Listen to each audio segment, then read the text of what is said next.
Hare Krishna, welcome to Krishna Book Part 2, Class 2. We're starting with Chapter 32.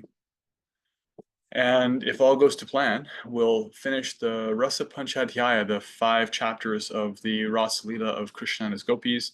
We're on the 4th and 5th of those chapters today, and think we can get through it. And we're excited, and we're going to start with the best idea we've ever had. We're going to chant Hare Krishna. Best idea we've ever had. Okay, come into a comfortable seat. Shift around, roll out your head, your neck. Musicians audio. Take a deep breath in through your nose, fill up, clearing breath first. Exhale, let it go. Sip the breath in and begin with our opening prayers.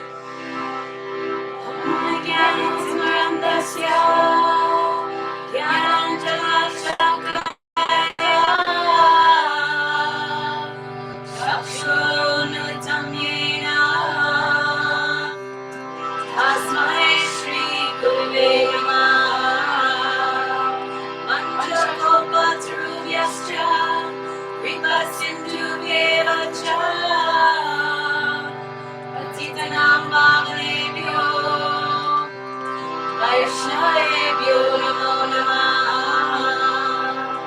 Jaya Shri Krishna Chaitanya Prabhu Nityananda Shri Advaita Gadadhar Shri Vasudeva Gaura Bhakta Hare Krishna Krishna Krishna Hare Hare Rama Rama Rama Hare Hare.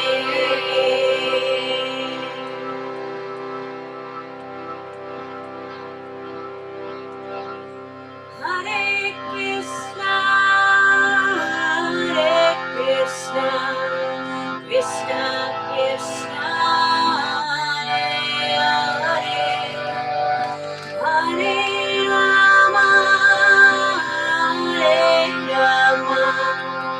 Rama Rama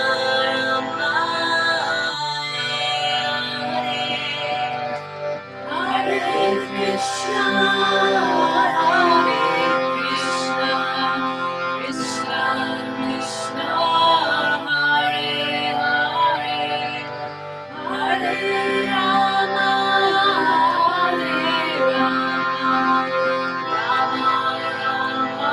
Rama Hare Hare Hare Krishna Krishna Krishna Hare Hare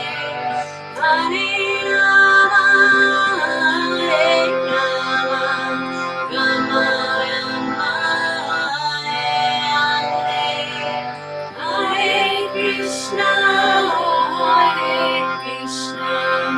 Krishna Krishna Hare Hare Hare Rama Rama Rama Hare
Last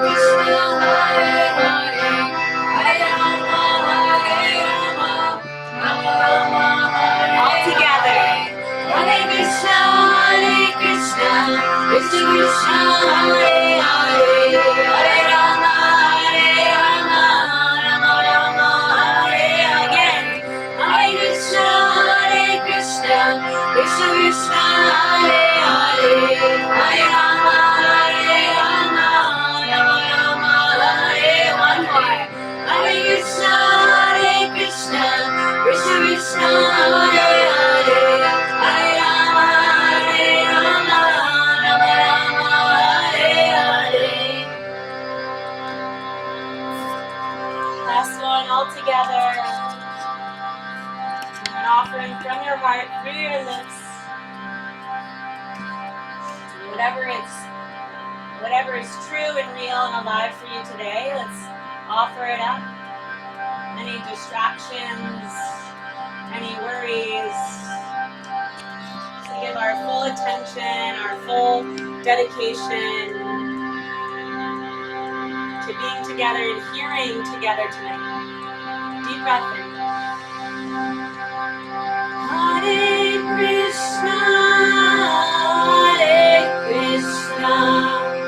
Krishna Krishna, Hare Hare, Hare Rama,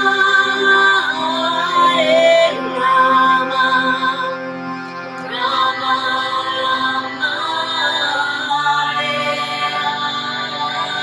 Hare.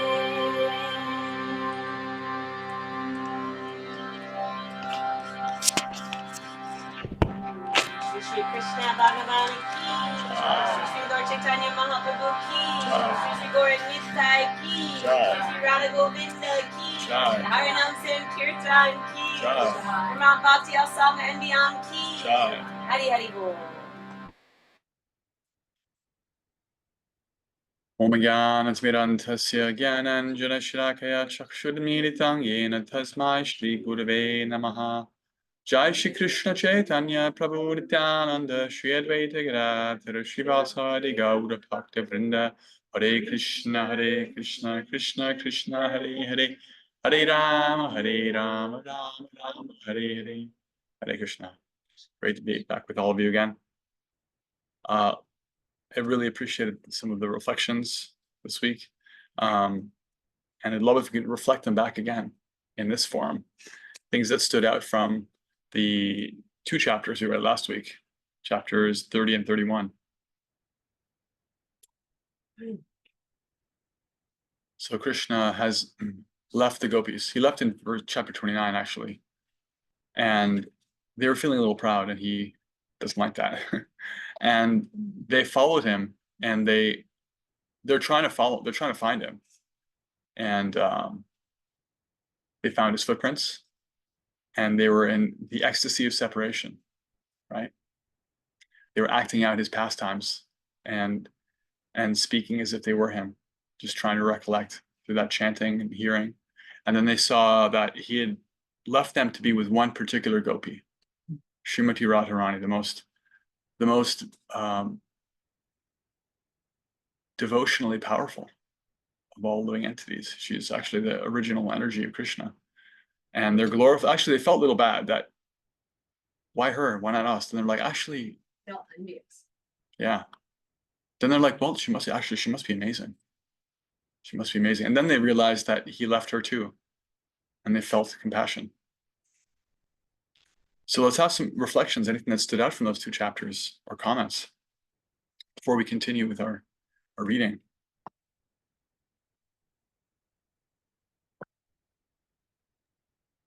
Allison. So I actually felt a little bad for the gopis because they seem to be the most devoted of all the devotees. And I actually went back and reread chapter 29 because I was just trying to see, like, what did I miss that they did that was so bad? Or is it just that they loved him too much and that they thought they were all going to have him and that was their pride? Because I felt like in some of the stories before, some of his mischievous friends did some really bad things, like going into the mouth of a serpent. And I didn't feel like they receive the same type of treatment. So I just thought you could speak to a little bit about. Well, Krishna's going to speak to that himself in the following chapter. Okay. So I'll let him speak for himself, but nothing he does here or ever does is actually in the realm of crime or punishment. It's not punitive. There's no karma to be affected here. It's not that there is some reaction. They're actually completely liberated souls experiencing a free exchange of love. It's just that everything he does is to increase the ecstasy, the love, actually. It's all part of that experience. He's going to elaborate shortly. So they're actually, the nature of the absolute platform is that when one is in separation from the Supreme Beloved, one, just like in the material plane, we actually increase our meditation. We actually think more when they're not there. There's more hankering. There's more intense communion. So that communion of the gopis with Krishna becomes even more powerful. And we can be like proud of them, and we can also feel bad for them, because it is also like a longing, a yearning that they needed to have fulfilled. So both are true. Stacy, and then Aline. You're muted. I lowered my hand, but I unmuted myself. I love what Erin said. Compassion disarms envy. That was just brilliant.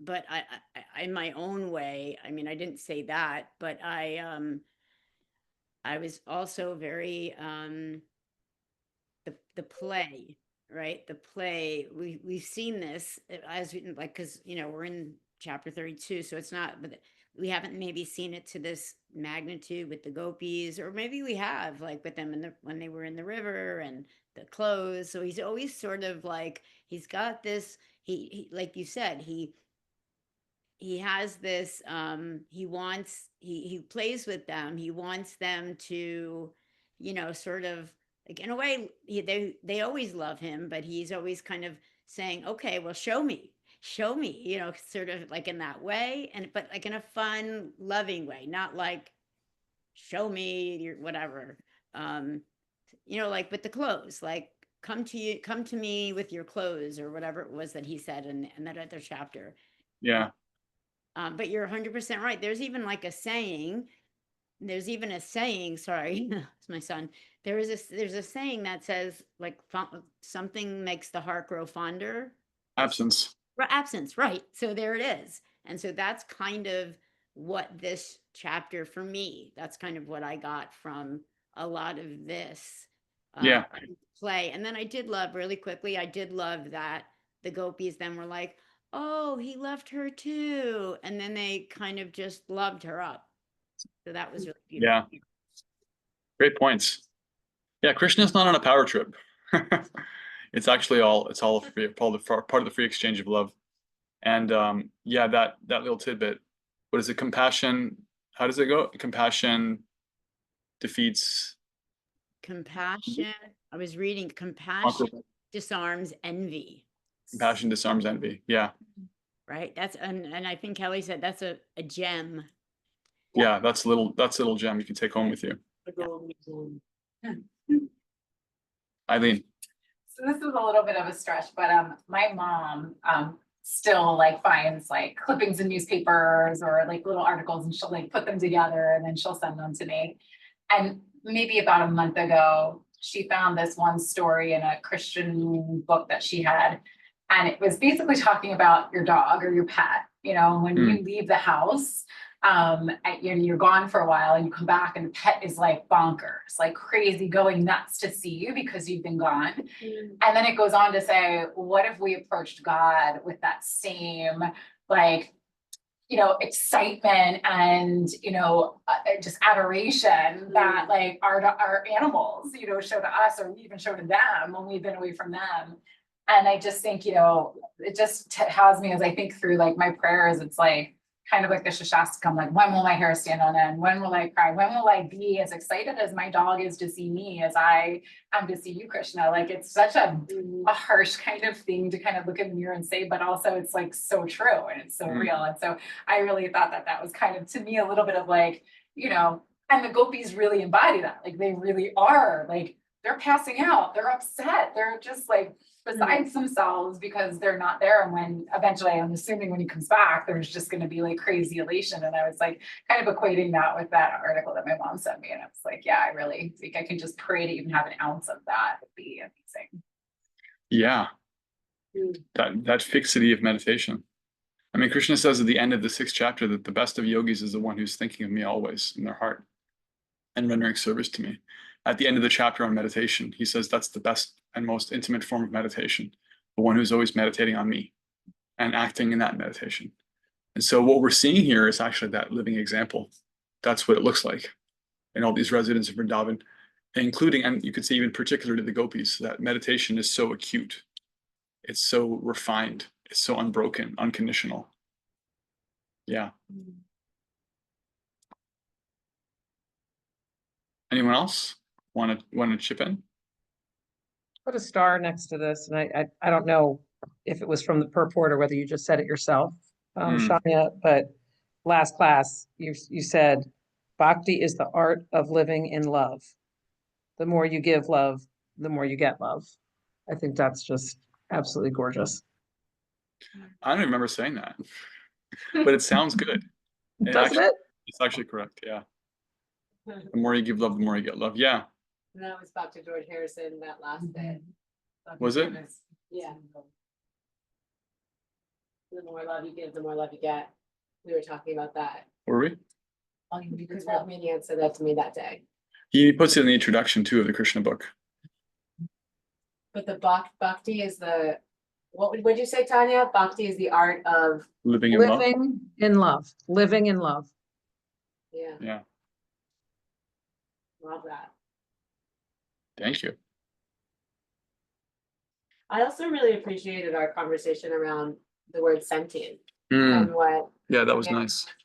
contributing and bringing the Italian perspective along with the Latin perspective in the root word. And I find it so fascinating just from a linguistic perspective, also of just like where these words originate from and, the different meanings that we attach to a word, right, in order to form a language. And then what to speak of them with Sanskrit, like one word can have so many meanings, and the more you understand the root of the verses, the words of the verses, the more we can increase our depth of understanding of what Krishna is telling us. Yeah, Prabhupada said, I've given the word for these books so that people can learn Sanskrit for the purpose of getting more from these verses. It's not necessary, you don't have to do it, but if you want to, that's why it's there. You can see in the Srimad Bhagavatam, Bhagavad Gita, even Chaitanya Charitamrita, which is mostly Bengali, but there's a smattering, like a pretty good chunk of verses that are quoted throughout, which are kind of like the best of Bhagavad Gita, different Puranas, including the Bhagavatam. And all the word for word is there that Srila Prabhupada specifically gave to us so that you can actually learn a little bit. And it's as deep as you want to go. Like if you want to get really into Sanskrit, you can learn all your like tatus, your verbal roots and all these like adjectives and all that, nouns and everything. But at least just if you feel like it, if you feel a certain connection to a verse, you can choose to make a study of it. You can look at the word for it and see what the intricacies of why did Krishna choose this word? Like what is lost in translation? What's actually like a subtlety here, a nuance? And there's a lot because because Krishna is a very refined person and his devotees are also very refined. There's always like this subtlety of expression. So actually, I think I may have shared this before. One of Srila Prabhupada's disciples, who's a professor, shared the poetry of the Bhagavatam with his contemporaries, his co-workers in Department of Classics and what have you, and whatever. I think it was one of these Ivy League schools, maybe Harvard, maybe something else. And he was saying, that none of them knew Sanskrit, and none of them were practicing devotees. But he was explaining to them just on the basis of the techniques used by the Sanskrit language within the poetry of the 10th canto of Bhagavatam, what's being done, the allusions, the similes, the use of like repetition. And he was explaining to them as somebody who knows Sanskrit and as a devotee, as somebody who's neither of those things. But they're all like English professors, professors of poetry, professors of literature. And they're saying, yeah, actually nothing in English can keep up with this. This is like another level. This is beyond anything that's ever been done in the English language, you know, just on the level of technique.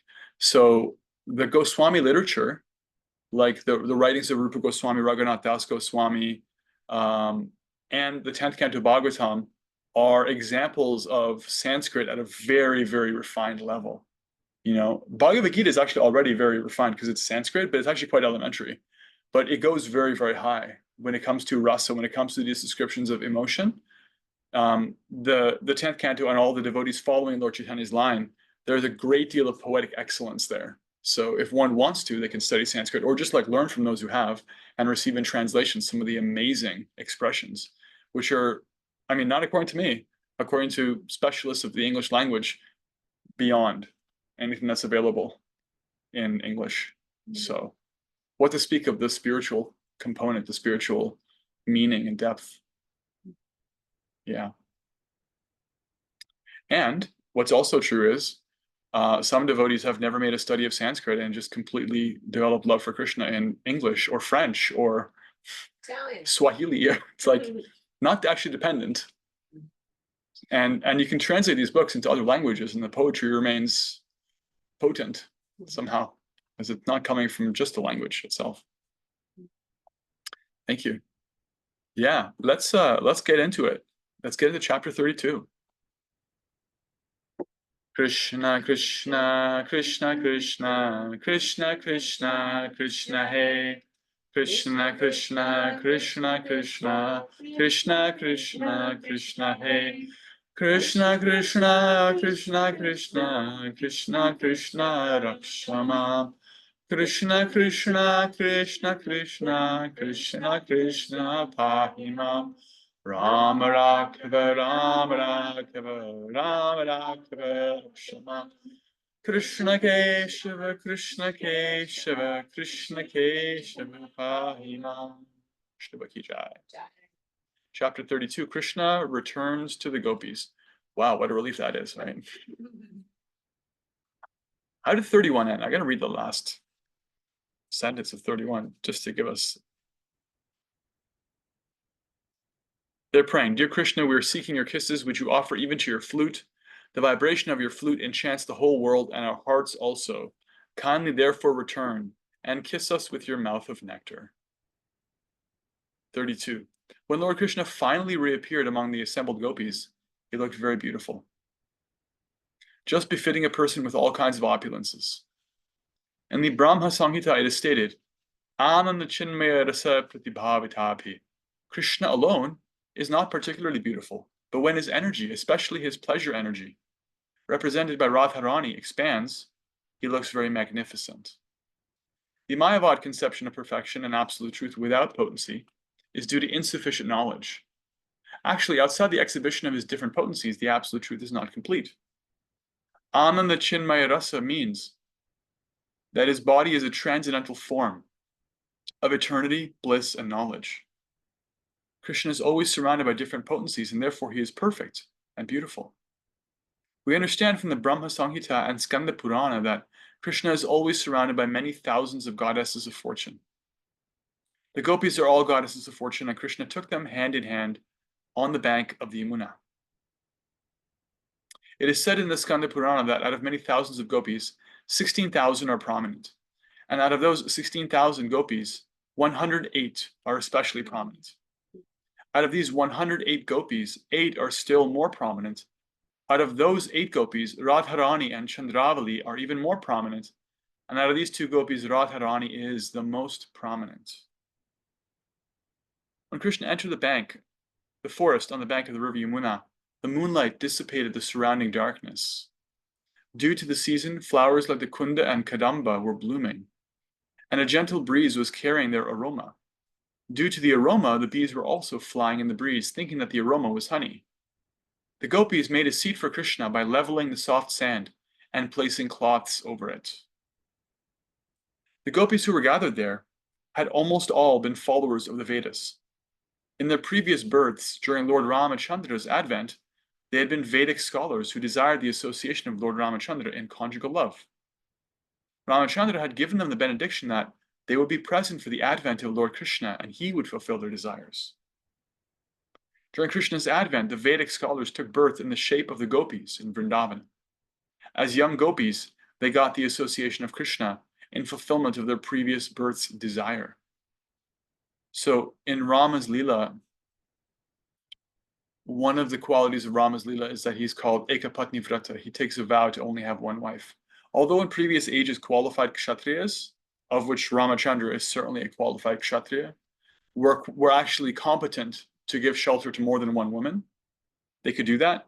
Ramachandra did not. He chose to marry Sita, and that's it. And if she was kidnapped, and she was, he would go after her and he would win her back from the evil Ravana and that. But his part of his quality is his deep focus and includes being only dedicated to Sita. So he was never going to be able to reciprocate with these Vedic scholars, these yogis who had qualified themselves to have a relationship with the Lord, and they wanted to relate with him in that way of the conjugal rasa. And Rama said, well, not now, but as Krishna I will do. So Krishna is not following that at all. He's not actually married to anybody at this point. He's just reciprocating with all these different gopis individually. That's a nature. That's part of his nature, is that he's allowing himself the freedom to do that. Ramachandra did not, for his own reasons. There's a certain rasa in Rama's. It's called Maryada. He follows the restrictions and boundaries of human society, Ramachandra, very, very strictly. And he's very he's the perfect husband. He's the perfect friend. He's the perfect son. He follows perfectly, no matter if it's easy or hard on him. And Krishna is not like that. Krishna is completely free. So that's why they had to wait and took birth as gopis. The ultimate goal of their perfect desire was attained, and they were so joyous that they had nothing further to desire. This is confirmed in the Bhagavad Gita. If one attains the Supreme Personality of Godhead, then he has no desire for anything. When the gopis had Krishna in their company, not only all their grief, but their lamenting in the absence of Krishna was relieved. They felt they had no desire to be fulfilled. Fully satisfied in the company of Krishna, they spread their cloths on the ground. These garments were made of fine linen and smeared with the red kumkuma which decorated their breasts. With great care, they spread a sitting place for Krishna. Krishna was their life and soul, and they created a very comfortable seat for him. Sitting on the seat amongst the gopis, Krishna became more beautiful. Great yogis like Lord Shiva, Lord Brahma, or even Lord Shesha, and others always try to fix their attention upon Krishna in their hearts. But here the gopis actually saw Krishna seated before them on their cloths. In the society of the gopis, Krishna looked very beautiful. They were the most beautiful damsels within the three worlds, and they assembled together around Krishna.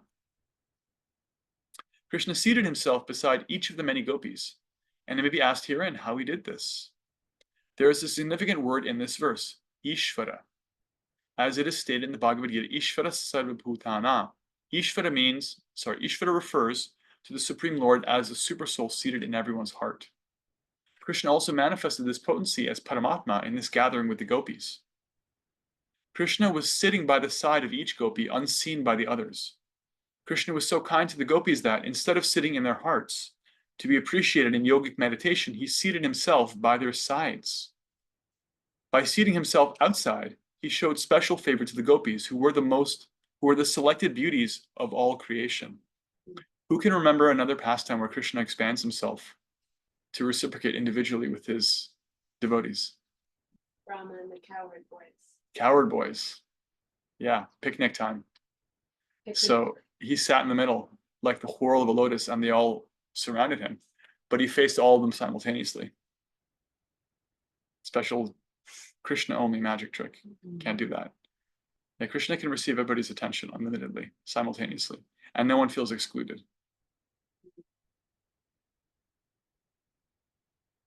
Having gotten their most beloved Lord, the gopis began to please him by moving their eyebrows and smiling, and also by suppressing their anger. Some of them took his lotus feet in their laps and massaged them. And while smiling, they confidentially expressed their suppressed anger and said, "Dear Krishna, we are ordinary women of Vrindavana, and we do not know much about Vedic knowledge, what is right and what is wrong. We therefore put a question to you, since you are very learned, you can answer it properly. In dealings between lovers, we find that there are three classes of men. One class simply receives. Another class reciprocates favorably, even if the lover is very contrary.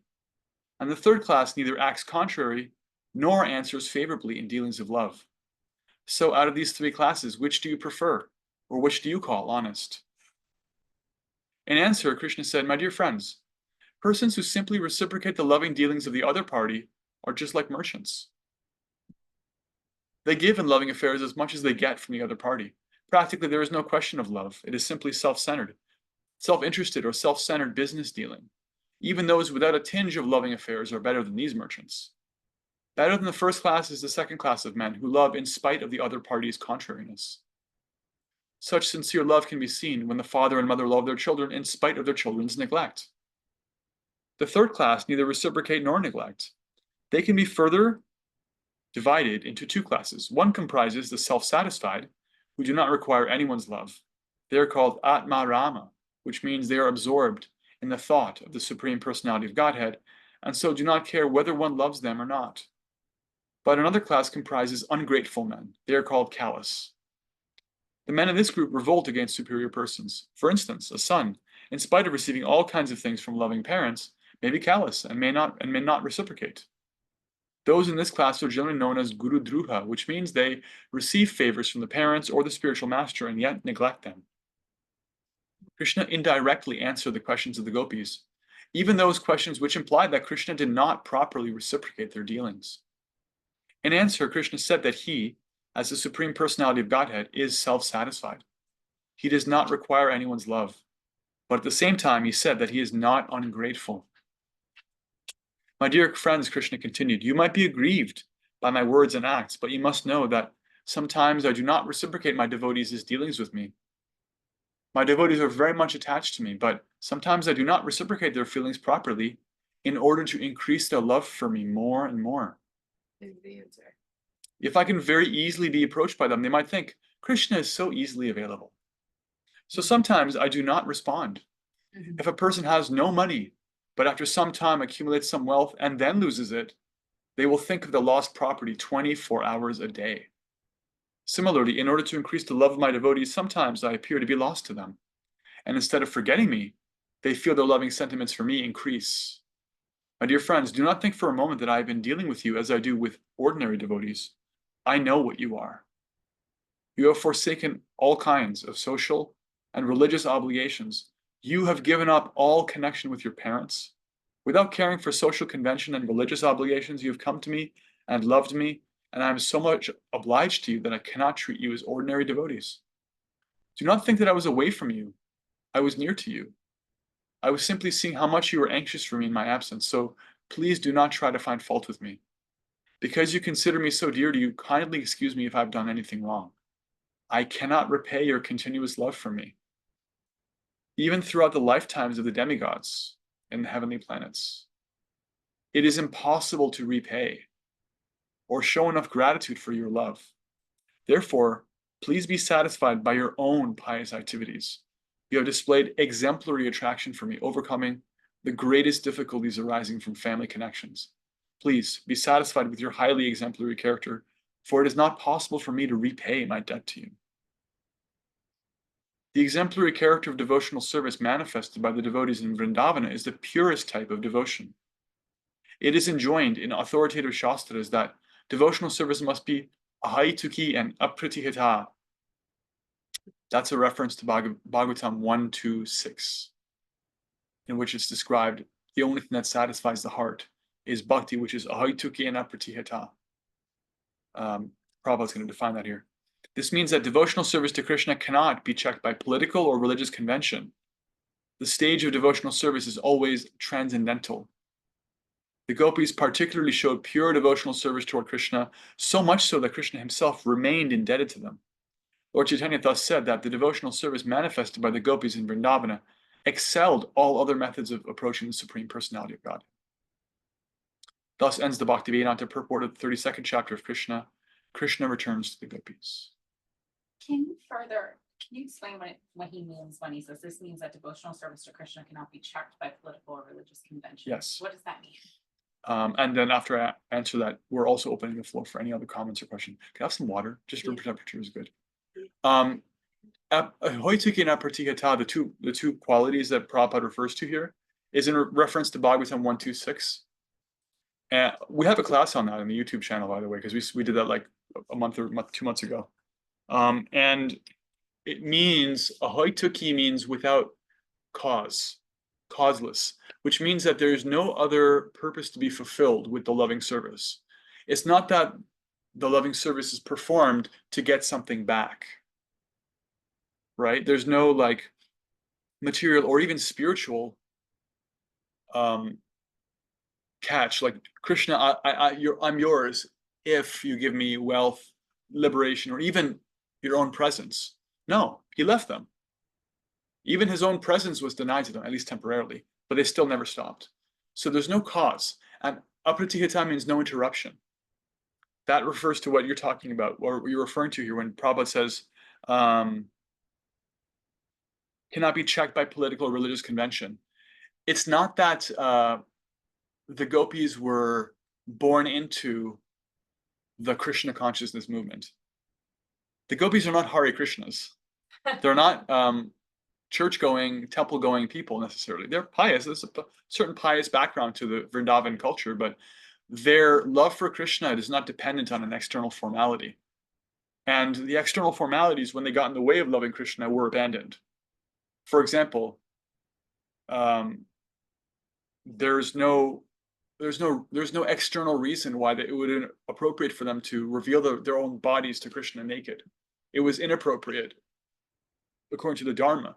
But because he's Krishna, because he's the heart of their heart, they abandoned that. That's an example of them abandoning religion, abandoning modesty, abandoning what their family thought, abandoning public opinion, right? If somebody does something when it's easy, that's one thing. If they do it when there's obstacles, it's even more powerful. So apratihata means there's no interruption, right? Interruption is like, well, I chant Hare Krishna when it's easy and I feel like it.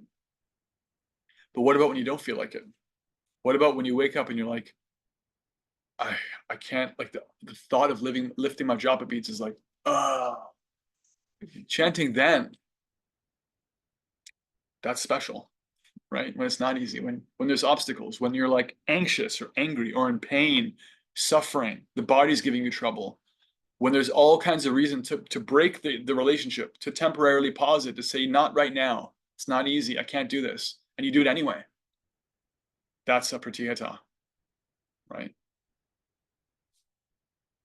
So even religious convention and social convention, political convention, family obligations can be actually an impediment, depending on circumstance. They can be an impediment. What if someone says to you, it's illegal to practice bhakti now. It's illegal to practice certain things in certain countries, and yet some people still do it. They just have to be careful so they don't get caught and thrown in jail. You know? So the gopis were breaking their own. It's not like today. It's not like it is now in 21st century, where anyone can do anything and there's very little social repercussion. The Varnashrama system of like Vrindavan, this highly pious culture, was very structured. There was very clear indication of how to act in moral ways, so you don't degrade yourself and other people. And the gopis abandoned that. They left their husbands. They left their children, some of them. They just like ran to the sound of Krishna playing his flute because of their spontaneous love. So he's saying, I can't reciprocate with that. This is such dedication. Nothing stood in the way. Does that make sense? Yeah.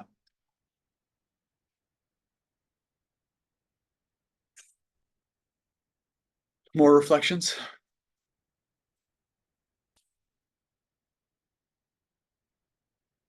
love when the bee going to the nectar analogy, it's not, I mean, it is an analogy, but also it just comes up so often. In the Krishna Leela. And I remember when you quizzed us a couple weeks ago, or a month, many weeks ago, maybe at this point, about what animal what living entity kept like recurringly was coming up, searching for that nectar, and it was the bee. So I was just noticing how it came up again. Yeah. Due to the aroma, the bees were also flying in the breeze, thinking the aroma was honey. So they were thinking it was honey, but it was Krishna And the flowers of Vrindavan. and the flowers. Mhm. Yeah. They're prominent in the Bhagavatam. They're prominent. And they're also used poetically a lot by Vaishnava poets. Like Srila Prabhupada talks about, be like a bee, be the bee, be the appreciator, because bees are always their natural instinct is to find that nectar. Like there's that super soul in them is guiding them to find the nectar, and flies are the opposite. They're finding garbage, poop, the stool on the road, like the refuse. That's what the flies are drawn to. And so we can find that part of our mind that's like always seeking beauty and excellence and glorifying others and seeking the essence of things. Because the essence of the flower is like that little nectar the bee comes and looks for, and so they can smell it from so far away. And they're drawn to it, and they're practically intoxicated by it if it's powerful enough. And then there's a part of the mind that's like, like so critical, never happy, like an absolute Scrooge, always miserable, finding the worst qualities, complaining, bringing others down. And then Prabhupada says, like, be the bee, don't be the fly. Right. And there's a lot of poetry around bees, so they're coming up again. And then the gopis also inquired to Krishna. I love how they sat all around him and with him, and each felt like they were individually with him because he expanded to each of them. But then they asked the question to him, which is like so foundational in our philosophy and practice of bhakti, is to inquire. Yeah, they ask him what love is. And they're subtle about it. They don't like throw a fit and be like, how dare you? Like they're kind of like holding back their anger, but at the same time, they're expressing it in a very intelligent way. Like, okay, Krishna, we're just simple women. We don't know. You can please tell us, what is love? Humility. They're using humility. They're using humility, Yeah. and they're also just like indicating like, what are you? We want to know what your nature of love is. Are you like a merchant that will just keep taking and taking and taking and will only give if they've gotten back enough? Like, what's your nature? And Prabhupada's answer is that Krishna is indirectly saying, like, he's not a merchant. Krishna doesn't even appreciate that perspective. It's not really worthy of the word love. At the same time, he's not dependent on the offerings of his devotees. So his exchanges are freely given. But because of that, it may seem like he's not grateful, but it's not true. He is always grateful.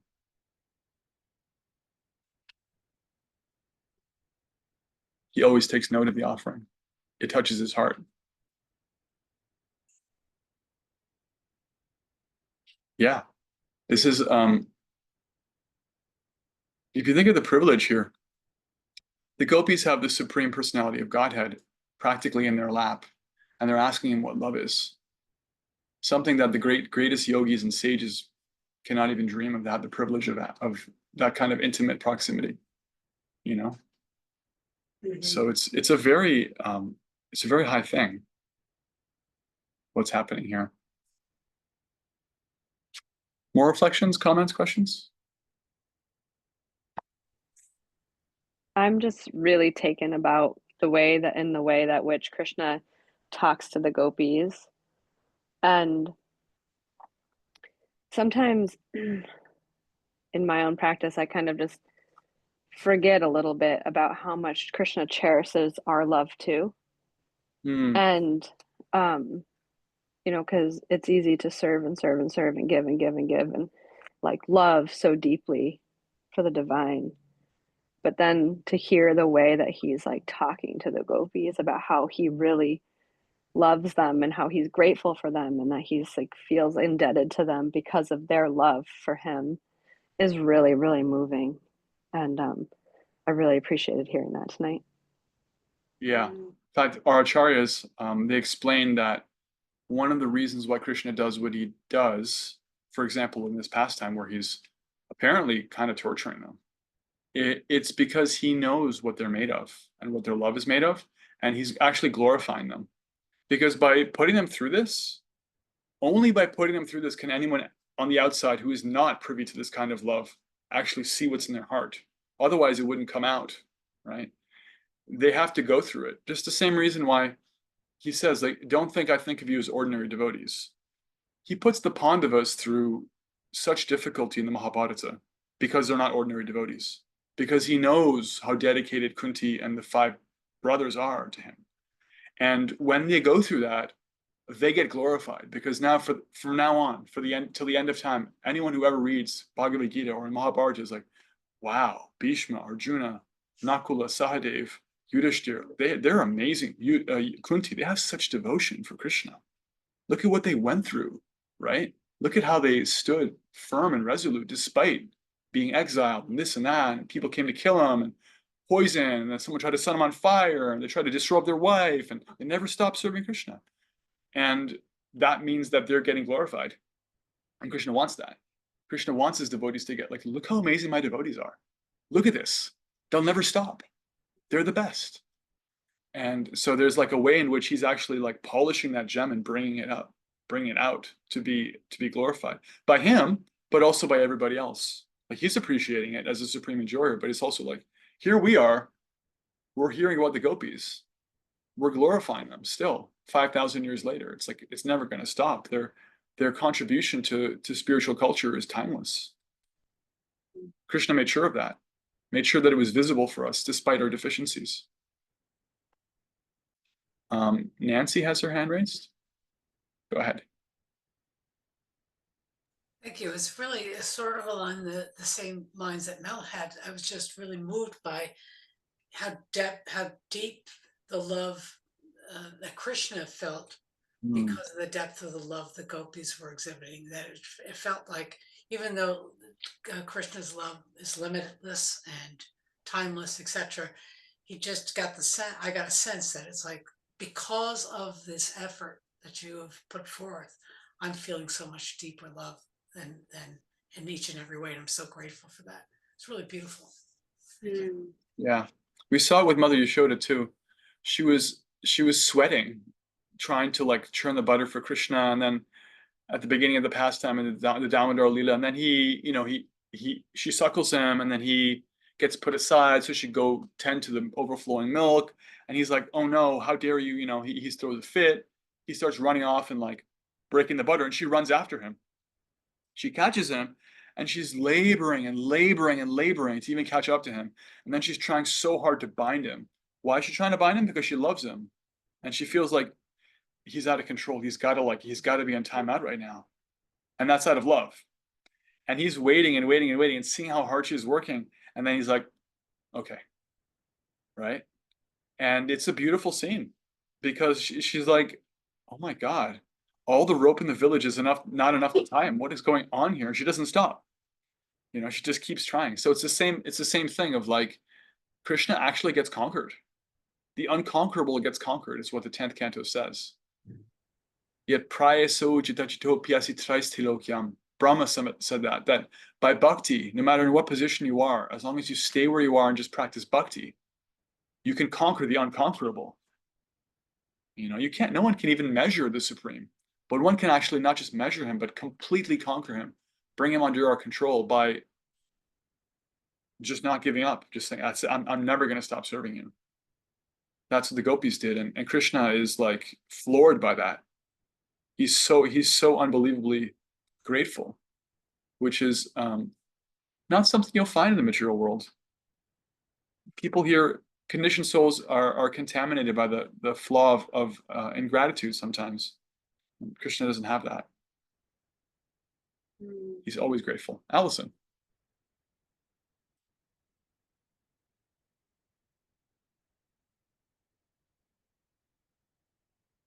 Allison, you're muted. You're muted, yeah. Sorry about that. Just adding on to what Mel and Nancy said, it's just so powerful to hear him say that it's not even possible for me to repay my debt to you. Like to even think that Krishna could have a debt to anyone or have to even think that way, that's just so huge. Yeah, he talks about it in the Nectar of Devotion. It's quoted, I don't remember what section of what Purana, but he says when Draupadi was being disrobed or attempted to be, they were attempting to disrobe her. First, she, that's the wife of the Pandavas. She's also a great devotee. It's first described that she was holding on to her sari with both hands, while I think it was Shakuni was trying to disrobe her. Shakuni was like, and they're all warriors. They're all like powerful men, and here she is, like this woman, and frankly, they're like buff, really strong. Like it's not gonna happen. This tug of war, she's never gonna win it. So first she's trying to hold them back with her own power. And then finally she realizes it's not gonna happen. Like I'm gonna lose this fight. And she throws her arms up in the air and she says, "Hey Govinda." Everyone say, "Hey Govinda. Hey Govinda. I'm done. I'm done trying to hold on. I'm done trying to do it under my own power."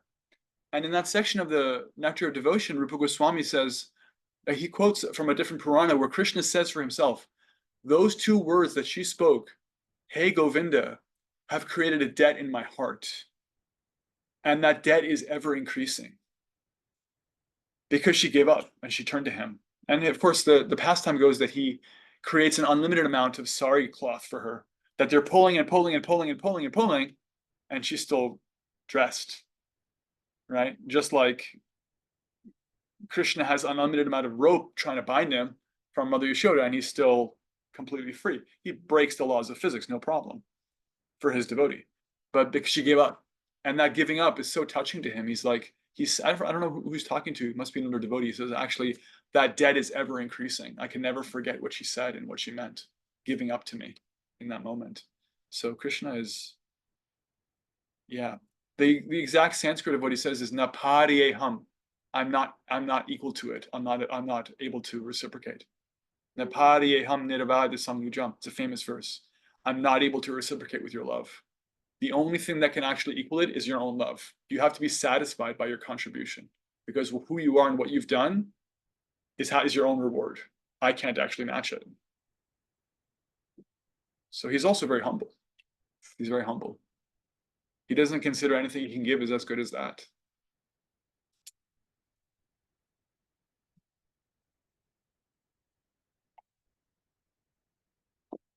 Are we ready for chapter 33?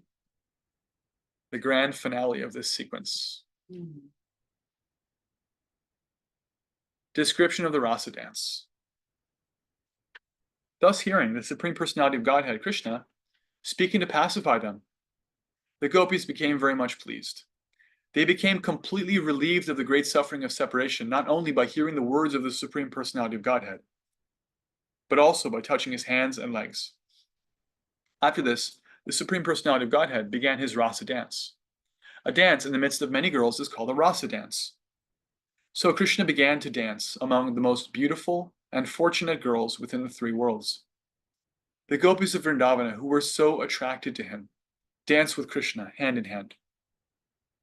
Krishna's rasa dance should never be compared to any kind of material dance, such as a ball dance or a society dance. The rasa dance is a completely spiritual performance. In order to establish this fact, Krishna, the supreme mystic, expanded himself into many forms and stood beside each gopi. Placing his hands on the shoulders of the gopis on both sides of him, he began to dance in their midst. Yeah.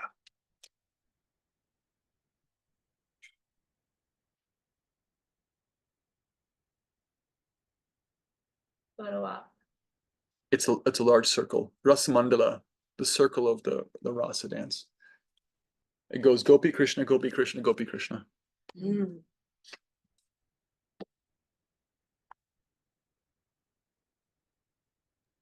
I have a big picture like that unhung. Can I bring it over? Sure. It's a favorite. It's a favorite moment for artists. Yeah, that's a classic. Oh, yeah. And if you look on top, if you lower that picture a little bit, you may not be able to make it out, but here by the moon, you see the moon, right to the right of the moon, there's a swan. That's Brahma and other demigods witnessing from the higher planets what's happening with amazement and astonishment. It's actually like the peacocks there, all the living entities are just floored by what they're seeing. This is the greatest display of Krishna with his Shaktis. There's a famous tennis player.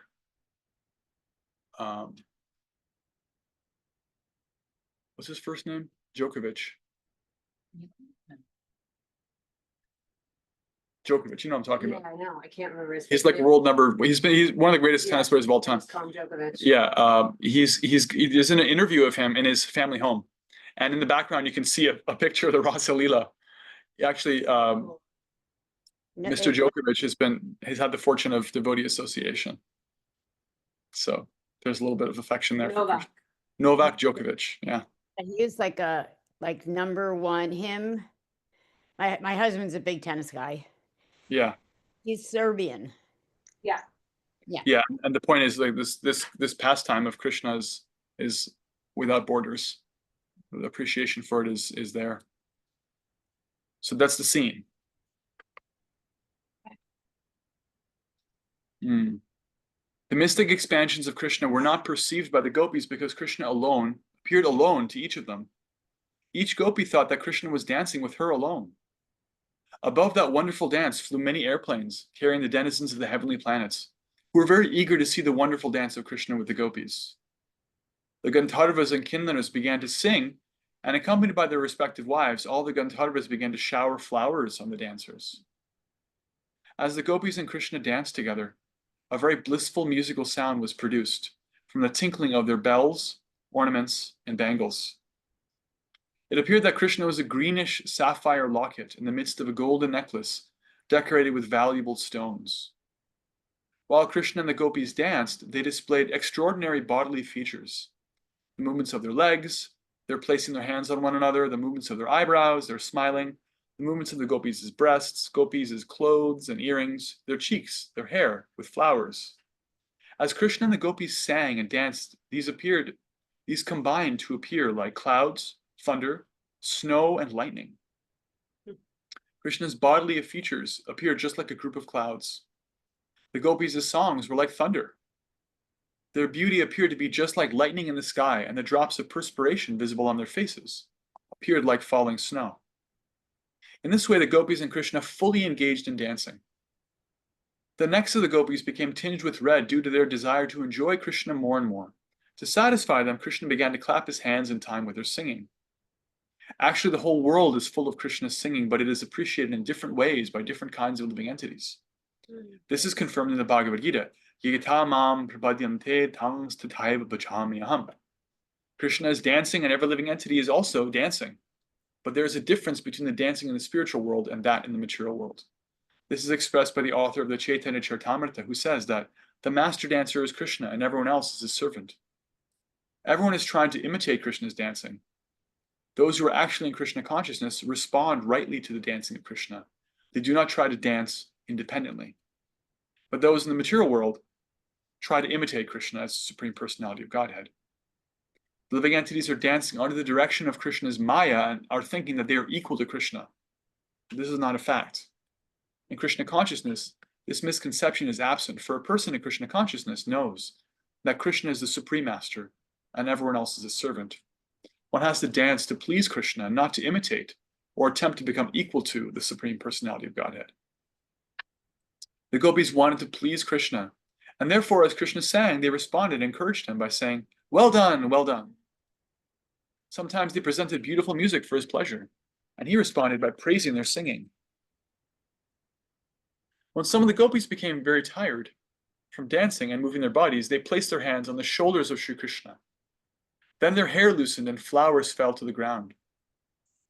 When they placed their hands on Krishna's shoulder, they became overwhelmed by the fragrance of his body, which emanated from the lotus, other aromatic flowers, and the pulp of sandalwood.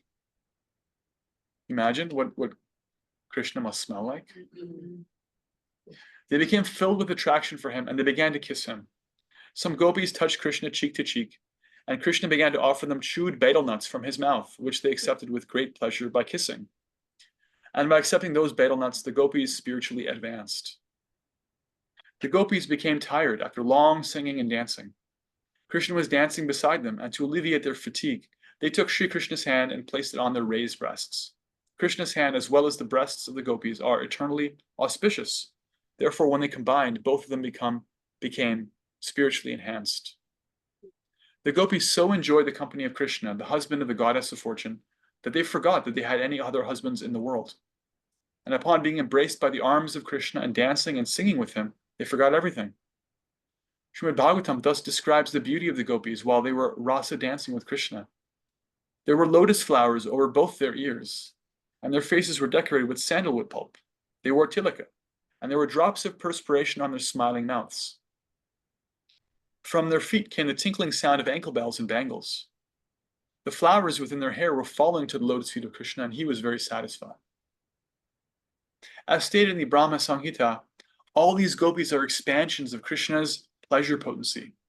Touching their bodies with his hands and looking at their pleasing eyes, Krishna enjoyed the gopis exactly as a child enjoys playing with the reflection of his body in a mirror. When Krishna touched the different parts of their bodies, the gopis felt surcharged with spiritual energy. They could not adjust their loosened clothes, although they tried to keep them adjusted properly. Their hair and garments became scattered, and their ornaments loosened as they forgot themselves in the company of Krishna. While Krishna was enjoying the company of the gopis in the rasa dance, the astonished demigods and their wives gathered in the sky. The moon, being afflicted with a sort of lust, began to watch the dance and became stunned with wonder. The gopis had prayed to the goddess Katyayani to have Krishna as their husband. Now, Krishna was fulfilling their desire by expanding himself in as many forms as there were gopis and enjoying them exactly like a husband. Srila Shukadeva Goswami has remarked that Krishna is self-sufficient. He is Atma Rama. He doesn't need anyone else for his satisfaction. But because the gopis wanted Krishna as their husband, he fulfilled their desire. When Krishna saw that the gopis were tired from dancing with him, he immediately began to wipe his hands over their faces so that their fatigue would be relieved. In order to reciprocate the kind hospitality of Krishna, the gopis began to look at him lovingly. They were overjoyed by the auspicious touch of the hand of Krishna. Their smiling cheeks shone with beauty, and they began to sing the glories of Krishna with transcendental pleasure. As pure devotees, the more the gopis enjoyed Krishna's company, the more they became enlightened with his glories, and thus they reciprocated with him. They wanted to satisfy Krishna by glorifying his transcendental pastimes. Krishna is the Supreme Personality of Godhead, the master of all masters, and the gopis wanted to worship him for his unusual exhibition of mercy upon them. The gopis and Krishna entered the water of the Yamuna just to relieve their fatigue from the rasa dance. The lily flower garlands around the necks of the gopis were strewn to pieces due to the gopis' embracing the body of Krishna, and the flowers were reddish from being smeared with the kumkuma on their breasts. The bumblebees were humming about in order to get honey from the flowers. Krishna and the gopis entered the water of the Yamuna just as an elephant enters a water tank with his many female companions. Both the gopis and Krishna forgot their real identities, playing in the water, enjoying each other's company, and relieving the fatigue of rasa dancing. The gopis began to splash water on the body of Krishna, all the while smiling, and Krishna enjoyed this. As Krishna was taking pleasure in the joking words and splashing water, the demigods in the heavenly planets showered flowers. The demigods thus praised the super excellent rasa dance of Krishna, the supreme enjoyer, and his pastimes with the gopis in the water of the Yamuna. After this, Lord Krishna and the gopis came out of the water and began to stroll along the bank of the Yamuna, where a nice breeze was blowing, carrying the aroma of different kinds of flowers over the water and land. While strolling on the bank of the Yamuna, Krishna recited various kinds of poetry. He thus enjoyed the company of the gopis in the soothing moonlight of autumn. Sex desire is especially excited in the autumn season, but the wonderful thing about Krishna's association with the gopis is that there was no question of sex desire. It was, as clearly stated in the Bhagavata description by Shukadeva Goswami, avarutta saurata. The sex impulse was completely controlled. There is a distinction between Lord Krishna's dancing with the gopis and the ordinary dancing of living entities within the material world, in order to clear up further misconceptions about the rasa dance and the affairs of Krishna and the gopis.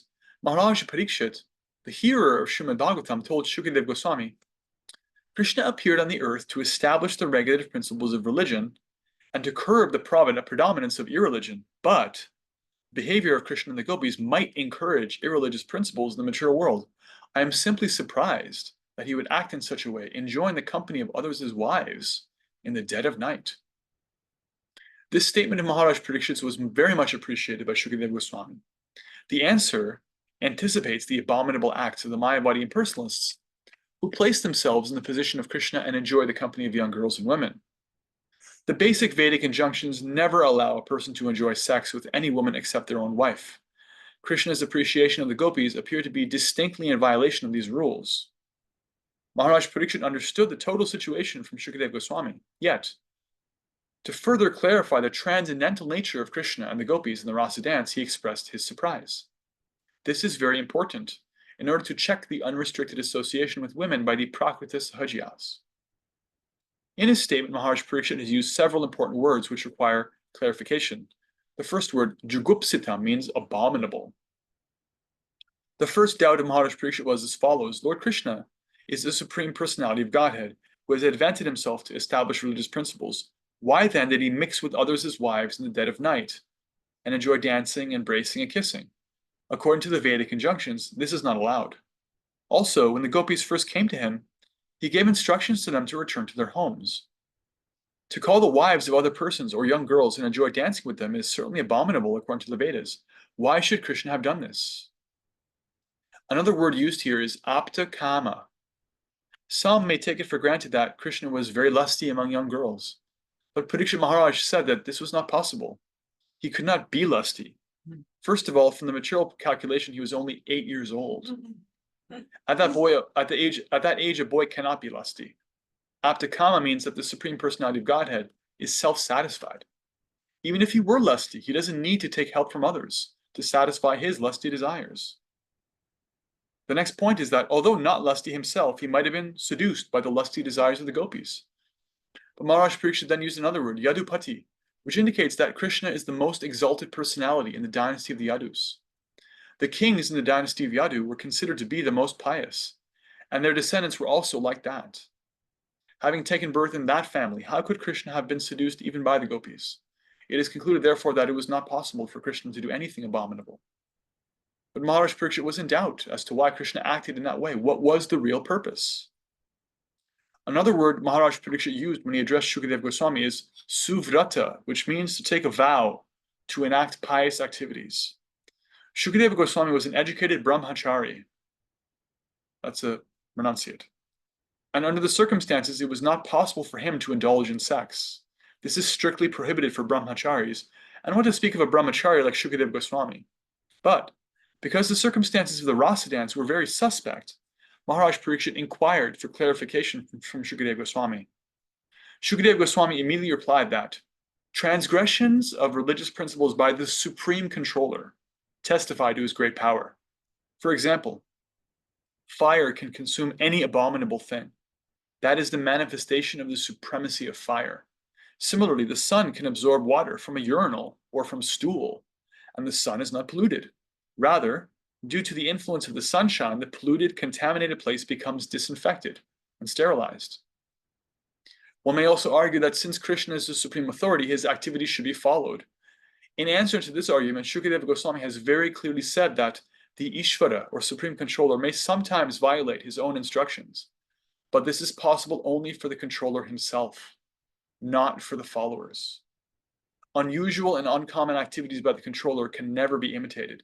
That's why Ramachandra never does things like this, because the purpose of his pastimes is to set an example. Shukadev Goswami warned that the conditioned followers who are not actually in control should never even imagine imitating the uncommon activities of the controller. A Mayavadi philosopher may falsely claim to be God or Krishna, but they cannot actually act like Krishna.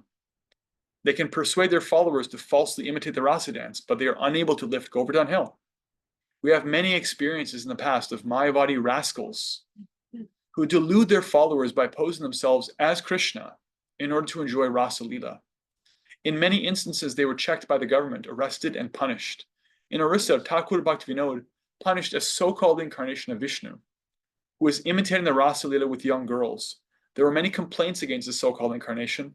At that time, Bhaktivinoda Thakur was a magistrate, and the government deputed him to deal with that rascal, and he punished him very severely. So here's a little bit of social context, one reason why Srila Prabhupada and our acharyas have been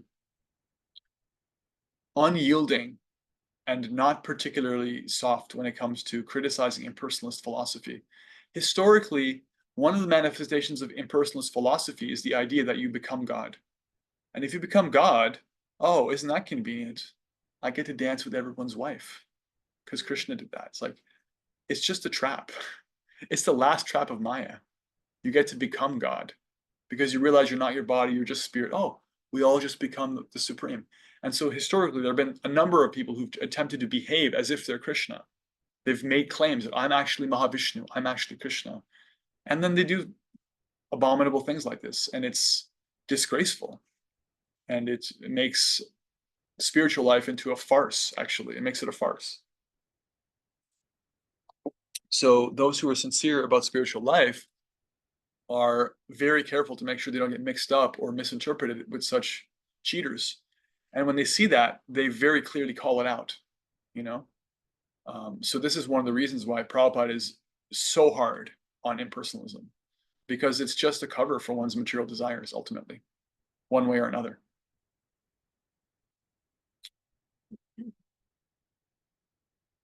The Rasa Lila cannot be imitated by anyone. Shukadeva Goswami warns that one should not even think of imitating it.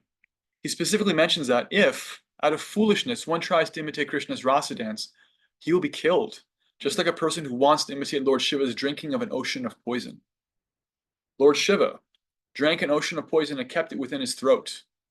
The poison made his throat turn blue, and therefore Lord Shiva is called Nilakanta. Everyone say Nilakanta. Nilakanta. Blue throat. Nilakanta. But if an ordinary person tries to imitate Lord Shiva by drinking poison or smoking ganja, he is sure to be vanquished and will die within a very short time. Lord Sri Krishna's dealings with the gopis occurred under special circumstances.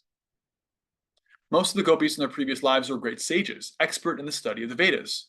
And when Lord Krishna appeared as Lord Ramachandra, they wanted to enjoy with him.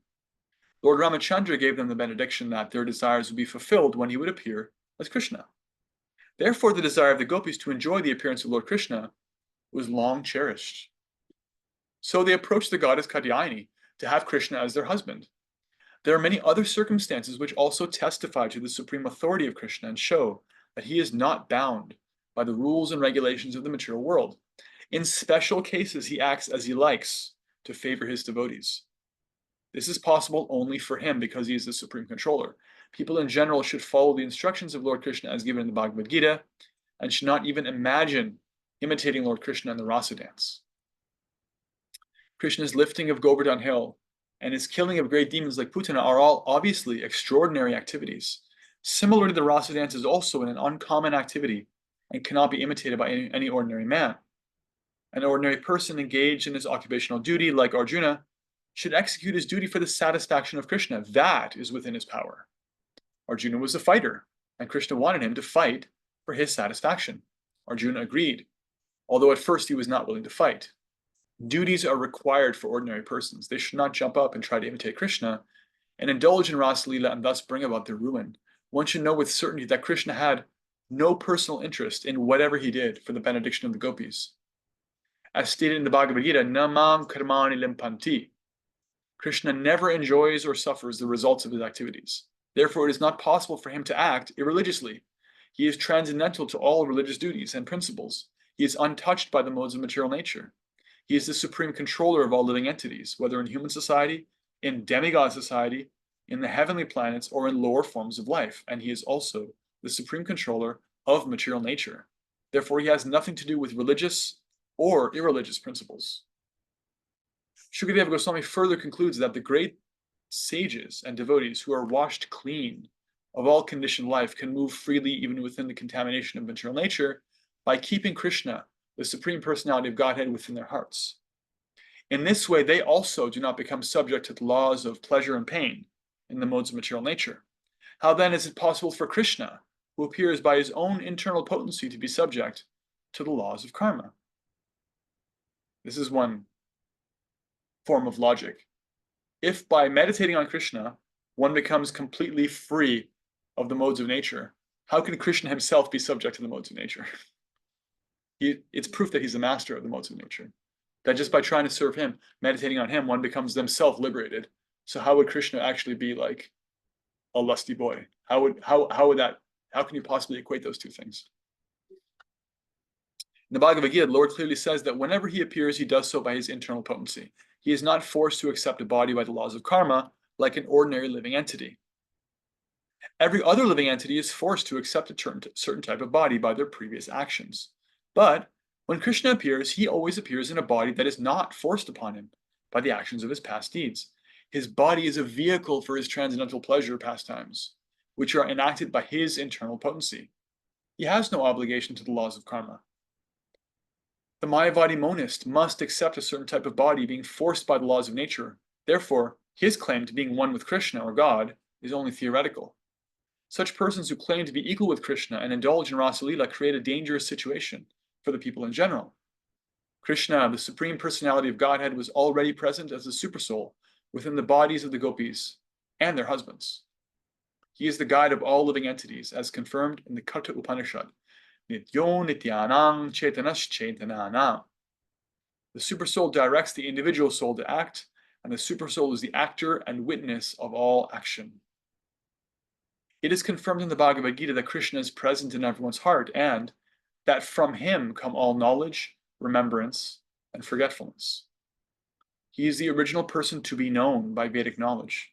He is the author of the Vedanta philosophy, and he knows the Vedanta philosophy perfectly well. The so-called Vedantists and Mayavadis cannot understand Krishna as he is. They simply mislead their followers by imitating the actions of Krishna in an unauthorized way. Krishna, the Supersoul of everyone, is already within the body of everyone. Therefore, if he sees someone or embraces someone, there is no question of impropriety. Some ask that if Krishna is self-sufficient, why did he at all manifest the pastimes with the gopis, which are disturbing to the so-called moralists of the world? The answer is that such activities show special mercy to the fallen, conditioned souls. The gopis are expansions of his internal energy, but because Krishna wanted to exhibit the Rasa Lila, they appeared as ordinary human beings. In the material world, pleasure is ultimately manifested in the sex attraction between man and woman. The man lives simply to be attracted by women, and the woman lives simply to be attracted by men. That is the basic principle of material life. As soon as these attractions are combined, people become more and more implicated in material existence. In order to show them special favor, Krishna exhibited this Rasa Lila dance. It is just to captivate the conditioned souls. Since they are very much attracted by sex, they can enjoy the same life with Krishna and thus become liberated from the material condition.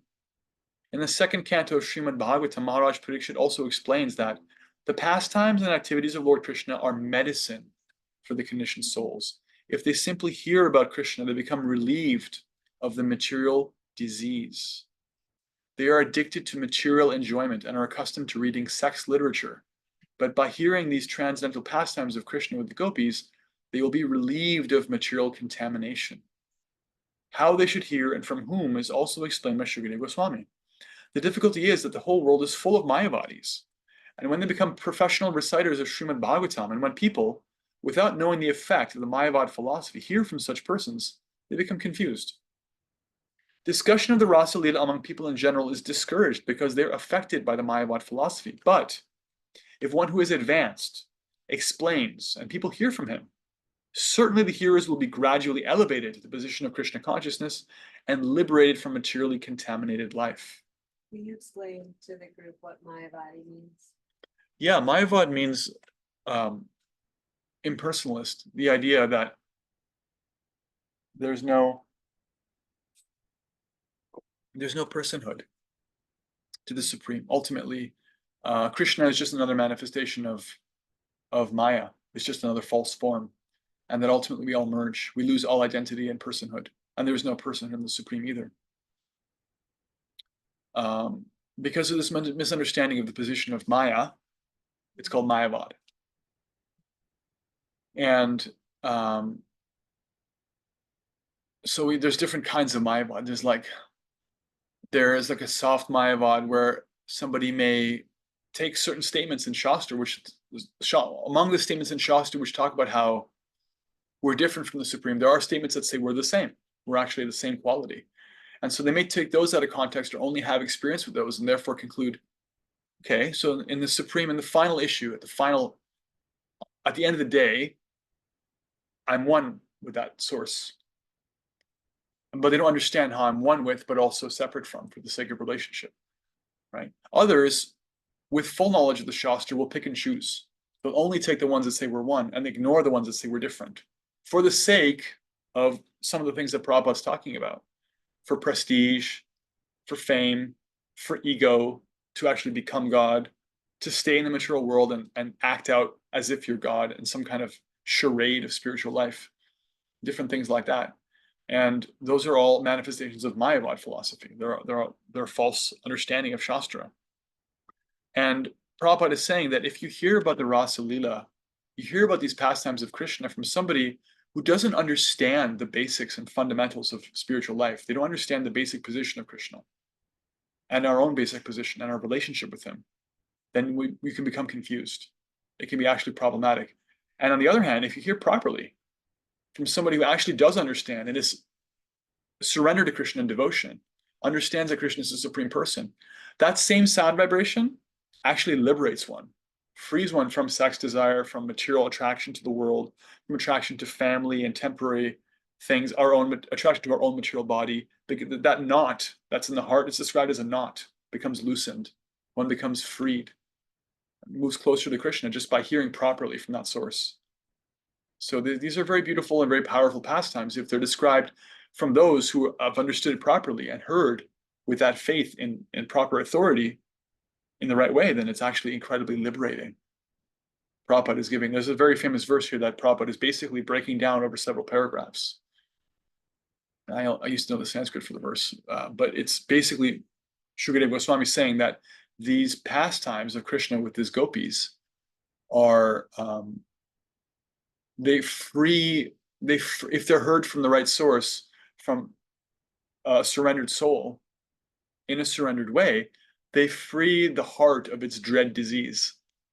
Hridrogam ashwapahnotya chidena tira. Very quickly, actually, he says, the heart becomes freed from the disease of kama, material hankering, and not just sex, but any like selfish hankering that ties us to this world, but also like the physical attraction and the familial attraction of that core aspect of kama, of like, I am this family, I am like this loving partner, I am my children, these are my people. Like that tight knot becomes loosened by hearing about this. This is actually spiritual form of communion, right? What people are looking for in material sex connection is actually has a pure form in the spiritual world, and that's these kinds of pastimes. If heard properly, it's actually the pure form of that releases us from attraction to the shadow form of that. Right? It's a very famous verse that Prabhupada is very carefully laying out for us, paragraph after paragraph, so we understand. It's very, very, you can see this is how Prabhupada protects us so carefully in this Krishna book. He doesn't just say what happened, he spells it out for us so we don't misunderstand it. Another important point is that none of the gopis who danced with Krishna were in their material bodies. They danced with Krishna in their spiritual bodies. All their husbands thought that their wives were sleeping by their sides. The so-called husbands of the gopis were already enamored with the influence of the external energy of Krishna. So by dint of this very energy, they could not understand that their wives had gone to dance with Krishna. What then is the basis of accusing Krishna of dancing with others as wives? The bodies of the gopis, which were their husbands, were lying in bed, but the spiritual parts and parcels of Krishna were dancing with him. Krishna is the supreme person, the whole spirit, and he danced with the spiritual bodies of the gopis. There is therefore no reason to accuse Krishna in any way. After the Rasa dance was over, the night of Brahma, a very, very long period, as mentioned in the Bhagavad Gita, turned into the Brahma Muhurta. The Brahma Muhurta takes place about 1.5 hours before sunrise. It is recommended that one should rise from bed at that time, and after finishing daily ablutions, take to spiritual activities by performing Mangala Arti and chanting the Hare Krishna mantra. This period is very convenient for the execution of spiritual activities. When that auspicious moment arrived, Krishna asked the gopis to leave. Although his beloveds were not willing to quit his company, they were very obedient to him. As soon as Krishna asked them to go home, they immediately left and returned home. Shukadeva Goswami concludes this episode of the Rasa Leela by pointing out that if a person hears from the right source about the pastimes of Krishna, who is Vishnu himself, and the gopis, who are expansions of his energy, then they will be relieved of the most dangerous type of disease, namely lust. In other words, one who actually hears the Rasa Leela will become completely freed from the lusty desire of sex life and elevated to the highest level of spiritual understanding. Generally, because they hear the Rasa Leela from Mayavadis, and they themselves are Mayavadis, people become more and more implicated in sex life. The conditioned soul should hear the Rasa Leela dance from an authorized spiritual master and be trained by him so that he can understand the whole situation. Thus, one can be elevated to the highest standard of spiritual life. Otherwise, one will be implicated. Material lust is a kind of heart disease. And to cure the material heart disease of the conditioned soul, it is recommended that one should hear, but not from the impersonalist rascals. If one hears from the right sources with right understanding, then his situation will be different. Shukadeva Goswami has used the word Shraddhanvita for one who is trained in spiritual life. Shraddha, or faith, is the beginning. One who has developed his faith in Krishna as the Supreme Personality of Godhead, the Supreme Spirit Soul, can both describe and hear the Rasa Leela. Shukadeva also uses the word Anushranuyat. One must hear from the disciplic succession. Anu means following, and Anu also means always. So one must always follow the disciplic succession and not hear from any stray professional reciter, whether a Mayavadi or an ordinary man. Anushranuyat means that one must hear from an authorized person who is in this disciplic succession and is always engaged in Krishna consciousness. When a person hears the Rasa Leela in this way, the effect will be sure. He'll be elevated to the highest position of spiritual life. Shukadeva Goswami uses two specific words, bhaktim and param. Bhaktim param means execution of devotional service above the neophyte stage. Those who are simply attracted to temple worship but do not know the philosophy of bhakti are on the neophyte stage. That sort of bhakti is not the perfectional stage. The perfectional stage of bhakti, or devotional service, is completely free from material contamination. The most dangerous aspect of contamination is lust or sex life. Bhaktim param, devotional service, is so potent that the more one advances in this line, the more they lose their attraction for material life. One who is actually deriving benefit from hearing the Rasa Leela dance surely achieves a transcendental position. He surely loses all traces of lust in his heart. Srila Vishwanath Chakravarti Thakur points out that, according to the Bhagavad Gita, Brahma's day and Brahma's night are periods of solar years expanding to 4,300,000 multiplied by 1,000. According to Vishwanath Chakravarti Thakur, the Rasa dance was performed during the long period of Brahma's night, but the gopis could not understand that. In order to fulfill their desire, Krishna extended the night to cover such a great period of time, 4.32 billion years. One may ask how this was possible, and Vishwanath Chakravarti Thakur reminds us that Krishna, although bound by a small rope, could show his mother the whole universe within his mouth. How is this possible? The answer is that he can do anything for the pleasure of his devotees. Similarly, because the gopis wanted to enjoy Krishna, they were given the opportunity to associate with him for a long period. This was done according to his promise. When Krishna stole the garments of the gopis while they were taking a bath at Chiragharta on the Yamuna, he promised to fulfill their desire in some future night. In one night, therefore, they enjoyed the company of Krishna as their beloved husband, but that night was not an ordinary night. It was a night of Brahma, lasting millions and millions of years. Everything is possible for Krishna, for he is the supreme controller. Thus ends the Bhaktivedanta purport of the 33rd chapter of Krishna, description of the Rasa dance. Om Tat Sat. Wow, I feel purified. That was pretty special. We're about at that time. We're just about at that time. A couple things in chat. Does Buddhism fall under Mayavad? That's a complicated question because Buddhism is not one thing. There are actually forms of Buddhism that are devotional. Pure Land Buddhism is a devotional form of Buddhism. Other aspects of Buddhism can be devotional. Some are not. Some are like Theravada Buddhism is very much impersonal. The idea of Theravada Buddhism is that It's called anatma. There's no atma ultimately. In the ultimate issue for them, there's no soul. There's like a kind of nihilism. The self is destroyed entirely. So there's no one thing you could say about Buddhism, but hope that answers the question. Julia, what is a way we can softly invite people into the idea of a supreme personality of Godhead for those who may have never considered that as a truth? Well,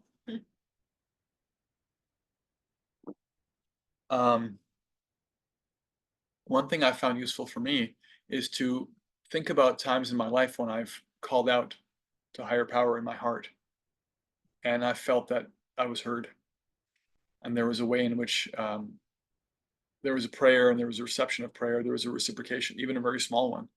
Prayer is a very universal thing. You can't stop it.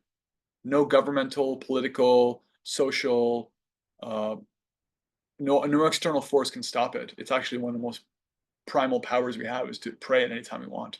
So if anybody can come in touch with their own prayer, their mode of prayer, their mood of prayer, their even one time in their life having once within their memory called out sincerely to the Supreme Person, they can remember that reciprocation. That's evidence right there. And that goes far beyond any philosophy or logic. I find that kind of thing is helpful. And if they're not able to go there, or you don't have a relationship with them to lead them into that, create a situation where they can experience it for themselves in course of kirtan. Those are some thoughts. But that question, how to softly invite people to the idea of a supreme person, if they've never potentially considered that as a truth, is one of the essential questions of the devotee who's trying to help other people to advance in bhakti. That's a question that devotees are always asking themselves. It's a question that Prabhupada asked himself. And he begged Krishna for help in his poem in the Jaladuta when he was arriving in Boston Harbor. He's like, I don't know how to do this, Krishna. I need your help. These people are so confused. I need you to give me the power that my words can reach them. Turns out Krishna gave him that power. He really did. But even Prabhupada was praying like that. And in fact, he's always praying like that. It's a very potent prayer. How can they hear? What do they need to hear from me? How can I be a pure instrument for that? What is lacking for them? And sharing Krishna consciousness is such a dynamic thing that wherever you are, the answer to that question is different. Because everybody's context, their family, their language, their mode of dress, their attire, their personality, everything is different and unique. And so every devotee can be specifically and individually empowered how to answer that question for themselves in their own context, how to present bhakti in a way that makes sense for them and is truthful and honest without watering Krishna down or lying about him, but is also like sugarcoating that medicine so someone can actually take the pill, right? In a way that's actually sincere, but also a little bit expert, a little bit soft, a little bit, accommodating. It's a very powerful question to ask. So thank you for asking it. We have to end for tonight. I hate that. But we don't have to end full stop because we actually have a whole WhatsApp channel for this. We want you to please read chapters 32 and 33 and comment on what you heard today, or what you read, or what was discussed, or what you're thinking about from these ineffable pastimes with Krishna and his gopis, who he's glorifying here by separating himself and then joining in this beautiful dance.